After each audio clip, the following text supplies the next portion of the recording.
Hindi. Hindi makakarating. Ito yung drop-off pagka nag-cruise.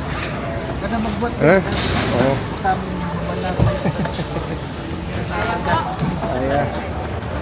Tita, thank you. Ay, thank you po. Kita po tayo. Ay, baka sa Philippines. Yeah.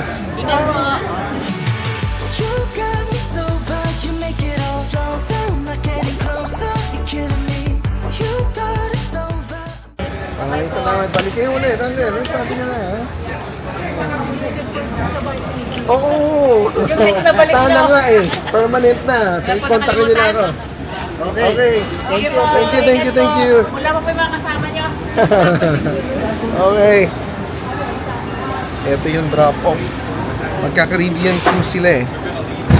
And, ganyan pala yan. Hey Siri. Pwede mong dalhin yung sasakyan, bababa ka sa loob. P2. P2 yung drop-off. Tapos, dalawang lane doon, either left or right. Pwede ka nang mag-drop off. I suggest kung bababa kayo doon kayo sa left side kasi sa right side medyo doon nakapila lahat ng sasakyan. Dahil nagpunta kami sa left, medyo naunahan namin silang lahat. Ayan, tapos diretso ka na doon, pasok ka na doon. Parang airport terminal. Parang ganun. Check-in. Parang airport terminal. Ayan o, ganyan lang din yung itsura. Ayan o, may bag tags. So, grabe yung Grabe eh. It goes always. This terminal is very busy. And you can park here too. Yeah, pwede ka mag-park. So, pwede ka pa pala sumama sa loob? Yeah. And feeling ko if you wanna go to Canada Place, ito yung parking. Ah, same lang din. Ayan. Maganda kasi talagang kasama si Joyce dahil malay mo pag tayo na nag-cruise at least alam na natin kung ano yung gagawin. Kasi hindi namin alam to mga ganito eh. Pag tayo na nag-cruise, magte-train na lang tayo. Ah, magte-train na lang. Hindi, malay mo, di ba? Sinong maghahatid sa Magtuturo tayo si Calvin o ihahatid tayo ni Calvin. No? So at least alam natin kung ano ituturo. Kala ko pati tayo sasakay sa ship. Oo nga eh, kala namin Roro na to eh. Ganun yung vibe niya, Oh. parang busy ferries. Yeah. And sana dumating din tayo sa ganung point. Kaya kaya na nating mag-cruise. Thank you for visiting Canada Place. Ayun, dyan lang din ang labas natin. Mag-right tayo. Diretso ka ba? Ayun, diretso daw.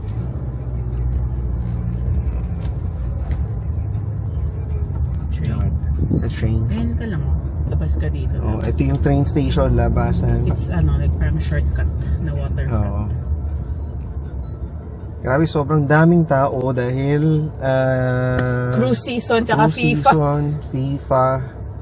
Sabay. Lahat ng taon makikita mo may luggage. I don't think these constables are usually there dahil lang sa FIFA kaya Malamang. special sila. Yeah. So, dito ba yung embassy? Yeah. Yeah. And Katabi Philippine nung Embassy is kanan. here din. So, ngayon, diretso na tayo. Uwi na tayo. O, iwas tayo dun sa traffic. Katrafikan ng downtown Vancouver. Dito rin niya ako padadaan. Ayan, dahil sa FIFA, yun yung Granville Street. Sinara nila yung Granville, ayan o. Puro mga tao lang na naglalakad. Ayan. Pero ba't di siya nag-go? It's already green. Ayan o. Ayan. Grabe, Yan yung itsura. good business for the restaurants here. Oh, yan ang celebration ng FIFA. Makita nyo, left and right. Sobrang dami talagang tao. Ayan. Kala ko makakapag-date pa tayo dito eh. Hindi siya pang date ngayon. Sa dami ng tao, lumalabas ang pagka-introvert ko. Parang I'm shying away sa sobrang daming tao nakikita sa labas. Tumigil tayo dito sa may Vancouver, Cambie area. Dahil medyo na-tempt si Joyce. Tagal ko na hindi nag-rain or shine. Mag-rain or shine daw tayo. Igitin natin si Julie. Oh, si Julie, yung kapatid niya. Kasi favorite niya yan eh. Yung chocolate mint. I mint siya. Ayan. Oh my gosh, the sun. It's like hitting my face.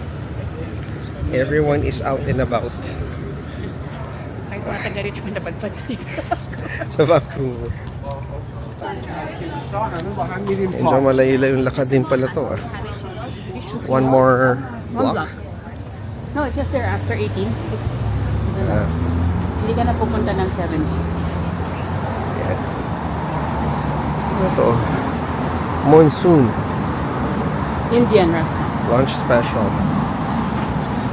Ito naman, Mexican, Japanese. That's good. Street food. Miso taco. Ito ang vibe dito sa Cambie Street. Filipino store. Oh, diba? Adobo birdie. Adobo may kainan dito.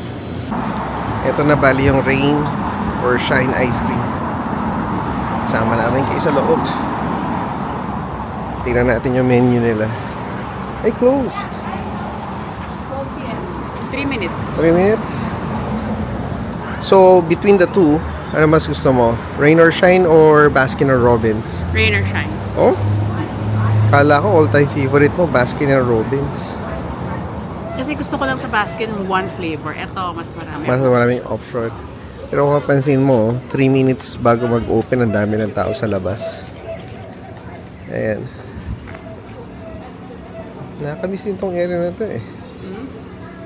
Nakakamiss din tong area na to. Lagi kami napapanay dito nung nakatira pa kami doon sa Main Street. Kasi nga si Calvin tsaka si Chelsea, yan parati ang hinahanap, rain or shine. Of course, kasama yung nanay. Pero ako kasi medyo natatamisan ako sa ano nila, sa ice cream. Mas gusto ko yung light, more on creamy ice cream. Ito, meron sila mga Ferrero shake or ice cream. For me, medyo mas matamis. Ito bali yung list of current flavors nila. Ayan. And then the offering sizes. Yung double in yellow. Ayan. Yan yung options mo. Mamimili ka na lang basically ng flavor na gusto mo ng ice cream. Or sundae if you'd like.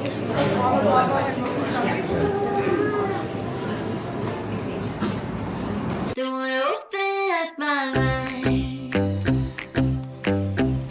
They won't leave this room behind. They wanna peek inside.